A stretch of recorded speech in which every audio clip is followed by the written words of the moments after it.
नमस्कार दोस्तों, मेरा नाम है मनीष कुमार सिंह और आप देख रहे हैं 4 पीएम महाराष्ट्र। आपका बहुत बहुत स्वागत करता हूं।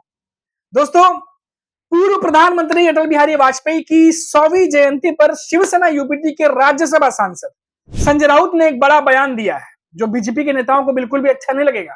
हालांकि संजय राउत रोज ही प्रेस कॉन्फ्रेंस करते हैं और जो बातें वो कहते हैं वो बीजेपी के नेताओं को वैसे भी पसंद नहीं आती है, लेकिन इस बयान का जिक्र करना जरूरी है क्योंकि पूर्व प्रधानमंत्री अटल बिहारी वाजपेयी की 100वीं जयंती है। संजय राउत ने कहा कि अटल बिहारी वाजपेयी जवाहरलाल नेहरू के भक्त थे और एक महान नेता थे। वे दूसरे जवाहरलाल नेहरू थे। बड़ा बयान। राजधर्म का पालन करते थे। जब तक वो और लाल कृष्ण आडवाणी थे, बीजेपी शिवसेना का संबंध अच्छा रहा। अटल बिहारी वाजपेयी का देश के निर्माण में बहुत बड़ा योगदान है। अब देखिए दोस्तों, जो बीजेपी के नेता बात बात पर नेहरू का नाम बीच में ले आते हैं, जब भी कांग्रेस मुद्दों को उठाकर सदन में बीजेपी को घेरने की कोशिश करती है, बार बार बीजेपी के नेताओं से कोशिश रहती है उनकी तरफ से कि नेहरू का नाम लेकर के उस जमाने में जो चीजें रह गई थी या कमियां रह गई थी उसको वापस ले आते हैं और कांग्रेस पे जो वाद विवाद है, जो एक दूसरे पर पलटवार है, वो करने में उन्हें मदद मिलती है। अक्सर देखा जाता है, ये आमतौर पर बताने की जरूरत नहीं, आप भी खबरों में देखते रहते हैं कि नेहरू का नाम हमेशा बीजेपी के नेता भूलते नहीं है, कांग्रेस से ज्यादा लेते हैं कभी कभी। जब उन्हें मुद्दों पर बातचीत करनी हो तो बार बार नेहरू निकल जाते हैं। और संजय राउत देखिए किस तरीके से बयान दे रहे हैं कि पूर्व प्रधानमंत्री अटल बिहारी वाजपेयी जो कि बीजेपी के बहुत बड़े नेता हैं, उनकी तुलना जो है वो जवाहरलाल नेहरू से करते हैं और बताते हैं कि कैसे दोनों एक दूसरे की तरह थे और दोनों के बीच जो है किस किस तरीके से देश निर्माण में योगदान दिया, वो तमाम बातें कर रहे हैं। देखिए, अटल जी एक महान नेता थे। अटल जी को हम दूसरे नेहरू के रूप में हम पहचानते थे। इस देश को एकता अखंडता रखने के लिए अटल जी का योगदान बहुत बड़ा रहा। अटल जी को राजधर्म का पालन, जब प्रधानमंत्री थे तो राजधर्म का पालन कैसा करना चाहिए, ये हमने अटल जी के साथ काम किया है, तो हमने ये सब कुछ देखा है। जब तक अटल जी थे, जब तक आडवाणी जी थे, तो भारतीय जनता पार्टी और शिवसेना का अलायंस बहुत मजबूत रहा।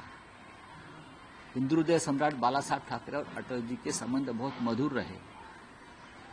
पंडित नेहरू ने अटल जी को हमेशा मार्गदर्शन किया है और अटल जी पंडित नेहरू का देश के निर्माण में योगदान बहुत मानते थे। हम सब अटल जी को दूसरा नेहरू के रूप में देखते थे। जो लोग आज नेहरू के ऊपर गाली गलौज करते हैं, खिचड़ उछालते हैं, उनको अटल जी और नेहरू जी के संबंध के बारे में संशोधन करना चाहिए, रिसर्च करना चाहिए। दोनों में क्या रिश्ते थे। युवा अटल जी और बुजुर्ग अनुभवी पंडित नेहरू जी। आज भी हमें अटल जी की याद आती है। जब जब राजधर्म खतरे में आता है या आया है, तब हमें अटल जी की याद आती है, आज भी आएगी। चुनाव की घोषणा होने तो पता चलेगा आपको सब।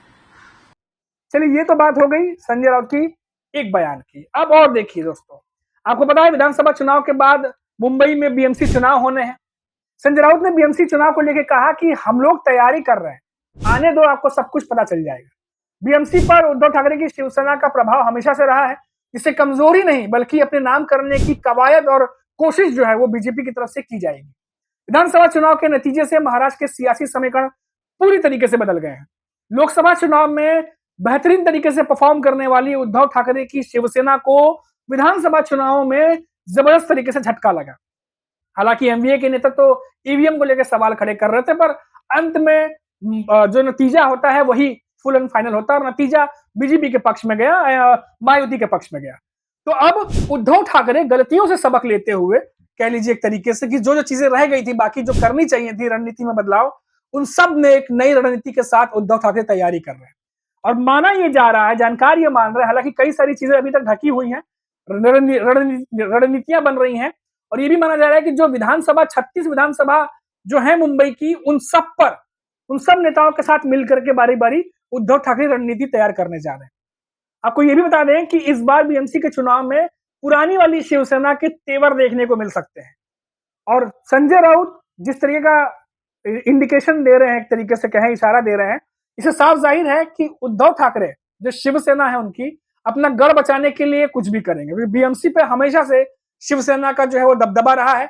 लेकिन इस बार बीएमसी में एक नहीं बल्कि दो शिवसेना होगी, एक एकनाथ शिंदे की और दूसरी उद्धव ठाकरे की। तो इस बार बीएमसी चुनाव किस तरीके से होंगे, क्या कोई बदलाव इस बार बीएमसी में देखने को मिलेगा या फिर उद्धव ठाकरे की शिवसेना जो है वो वापस दबदबा हासिल करेगी। तो ये जो गढ़ है, उद्धव ठाकरे का गढ़ है जो बीएमसी चुनाव, बीएमसी उसे वापस पाने के लिए उद्धव ठाकरे किस तरीके की रणनीति बना रहे हैं, इस पर सबकी नजरें टिकी हुई है।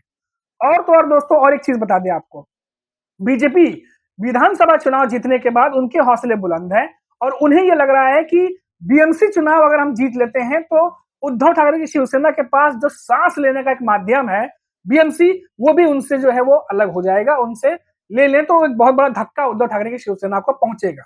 अब इस रणनीति पे बीजेपी अगर कामयाब होती है तो बात दूसरी है, लेकिन इस रणनीति के साथ बीजेपी आगे चलती है तो इसका काट उद्धव ठाकरे क्या ढूंढेंगे, किस तरीके से विजय रथ को रोकेंगे, वो अपने आप में सबसे बड़ा सवाल होगा। और बीएमसी चुनाव इस बार बहुत ही इंटरेस्टिंग होने वाला है दोस्तों, बहुत ज्यादा इंटरेस्टिंग। एक तरफ तो उद्धव ठाकरे हैं, उनकी शिवसेना जो सालों साल कई दशकों से बीएमसी पर राज कर रही है, और दूसरी तरफ इस बार एकनाथ शिंदे हैं जो कि शिवसेना टूटने के बाद अलग हुए थे, अब वो बीजेपी के साथ है, और साथ ही साथ बीजेपी जो देश की बड़ी पार्टी है वो तो है ही है। तो ऐसे में देखना होगा कि उद्धव ठाकरे किस तरीके से ये जो विजय रथ है एकनाथ शिंदे का और बीजेपी का, उसे बीएमसी चुनाव में रोकेंगे। और इसी को लेकर रणनीति इन दिनों काफी ज्यादा बदल रही है, बन रही है, और अभी तक फिलहाल उद्धव ठाकरे या उनके कोई पार्टी का नेता इस पर से अभी तक पर्दा नहीं उठा रहा कि क्या रणनीति अंदर अंदर तैयार की जा रही है। लेकिन इतना जरूर है दोस्तों, जो खबरें निकल के आ रही हैं कि बहुत बड़ी रणनीति और प्लानिंग स्ट्रेटेजीज के साथ में उद्धव ठाकरे आगे बढ़ रहे हैं। खैर, अभी के लिए इतना ही। आप देखते रहिए 4 PM महाराष्ट्र। लौटेंगे तो बात करेंगे किसी बड़ी खबर पर। नमस्कार।